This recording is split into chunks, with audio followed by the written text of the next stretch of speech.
Polk County's annual battle to see who's the top between the Yellow Jackets and the Bulldogs got shuffled to Thursday night, but don't worry, Friday night still provided a full scoreboard for us to finish out the opening week of Georgia high school football. I'm Kevin, the editor. It's time for the Polk Sports Wire Scoreboard Show.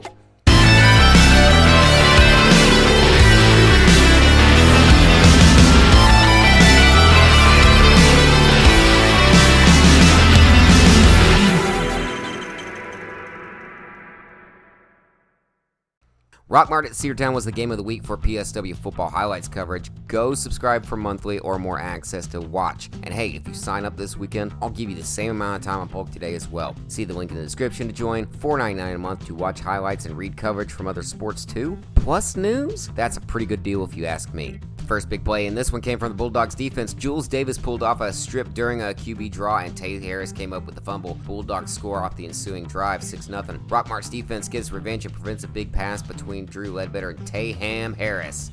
Total Tayham. That would have resulted in a touchdown. Tie ball game, still 6-all. Speaking of Drew Ledbetter, here he is taking matters into his own hand in the fourth after both teams remained tied 6-all through most of the contest. He scrambles and finds the corner edge of the plane and takes out the pylon in the process. It's good. Man, he's fired up about that touchdown. Bulldogs take the lead 13-6 after the PAT. Tristan Anderson scored on the ensuing kickoff. I have great footage of that. Subscribe and see it for yourself. But it came down to a field goal try as Rockmart looked to win late, but it came up short and Bulldogs secured the victory with a final score of 13-12. Cedartown wins the 80th meeting between the two squads. Remember, full highlights are up for monthly or more subscribers, so grab a pass, get your eyeballs on this footage from the game. I'll be putting up some more video from it too before the weekend is over. Stay tuned.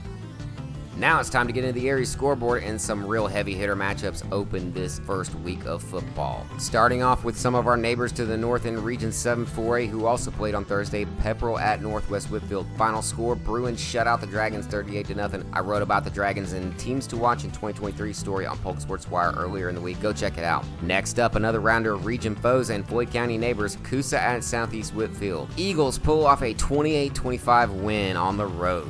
Next up, big rivalry matchup in Catoosa County. Ringgold to Heritage. Both teams were fired up to start off the season against each other. Tigers beat out the Generals 21-13. Another 7-4A foe in action. Sonoraville hosted Pickens. Phoenix dropped their home opener 38-21. Finishing out the region scoreboard, Central Carroll opened with Redan at home. Lions win big 50-12 to open the year. Heading east, let's look at Paulding Hiram. Predicted Paulding wins on WGA pregame show, so I was surprised at this score. Hornets 45-0 over the Patriots. Y'all tune in this coming week ahead of the Cedartown at Callaway game. WGARadio.com's link will be in the description. Hear how me and the rest of the guys did in our picks. It wasn't great, I'll tell you that much, at least not for me. Next up, Harrison at Paulding.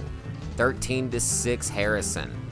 North Paulding at Allatoona. The Wolfpack get fired up and win this one 28-17. East Paulding at Woodland. The Wildcats needed a good start to their season and fell well short of that measure. 49-0 in a shutout at home. Still wishing Coach Haywood the best of luck this season. Go get him, Wildcats. Let's delve into 7AA real quick. Union County stomped Fannin County 52-12.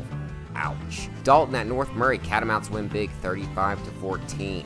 Murray County hosted Cullowhole Creek. Colts take a 42-13 victory back home to Whitfield County. Haralson County went to Rabun County. Not a great bus ride home for them. Lost this one 45-21. Armurchie went to play at Gordon Central. Indians beat the Drum and the Warriors 35-14. Model was the only team off for week 1. Cherokee County, Alabama was set to host them but had to cancel due to new Alabama High School Association rules. Apparently the season starts next week for Alabama high school teams, for most of them anyhow. Model got the week off. They'll have a 9-game season this year instead. Back up in Floyd at the Corky Kell Classic at Barron Stadium. Rome 34, Cass 0. Wolves continue rolling after winning big in scrimmage over Rockmart. The other Corky Kell game was Creekside at Kennesaw Mountain. 35-23 Creekside over Kennesaw. Okay, a few more area scores to note, then calling it quits on this episode. Tryon traveled to Gordon Lee and Chickamauga was left chilled after this one. Bulldogs win 56-14.